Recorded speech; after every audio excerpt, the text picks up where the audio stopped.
তামিলনাড়ুর রাজনীতিতে শুরু হতে যাচ্ছে নতুন এক অধ্যায়। অভিনেতা থেকে রাজনীতিবিদ হওয়া থালাপতি বিজয়ের মুখ্যমন্ত্রী হিসাবে শপথ নেওয়ার কথা ছিল বৃহস্পতিবার, তবে শেষ মুহূর্তে তা আর হচ্ছে না।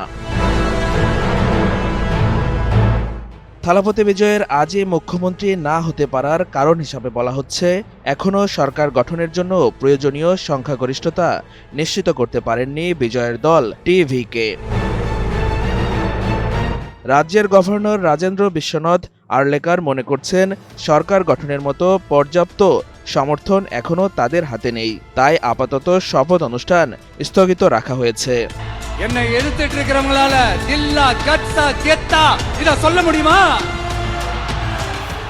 তবে থালাপতি বিজয় ও তার দল টিভিকের জন্য আছে বড় সুখবর। এরই মধ্যে কংগ্রেস বিজয়ের দলকে সমর্থনের ঘোষণা দিয়েছে। রাজনৈতিক মহলে ধারণা করা হচ্ছে, আরও কয়েকটি দল ও নির্দলীয় সদস্যও টিভিকের পাশে দাঁড়াতে পারেন। প্রতিদিন গোসলে সিরামের উজ্জ্বলতা মেরি সিরাম সোপ বার। ভারতীয় সংবাদ মাধ্যম এনডিটিভির বরাত দিয়ে জানা গেছে, সরকার গঠনের জন্য প্রয়োজনীয় সমর্থন পেতে বিজয়ের দলকে আরও 1 থেকে 2 দিন সময় লাগতে পারে।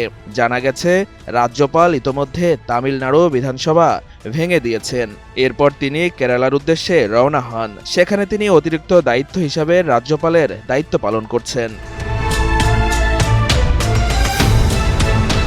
বুধবার রাজ্যপালের সঙ্গে বৈঠক করে সরকার গঠনের দাবি জানান বিজয়। এ সময় টিভিকের সাধারণ সম্পাদক আদব অর্জুন এবং দলের আইন প্রণেতারাও উপস্থিত ছিলেন বলে জানা গেছে।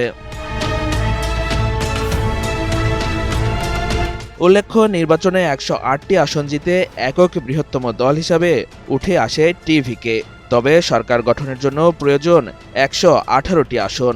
কংগ্রেসের 5টি আসন যোগ হয়, তাদের সংখ্যা এখন দাঁড়িয়েছে 113-তে।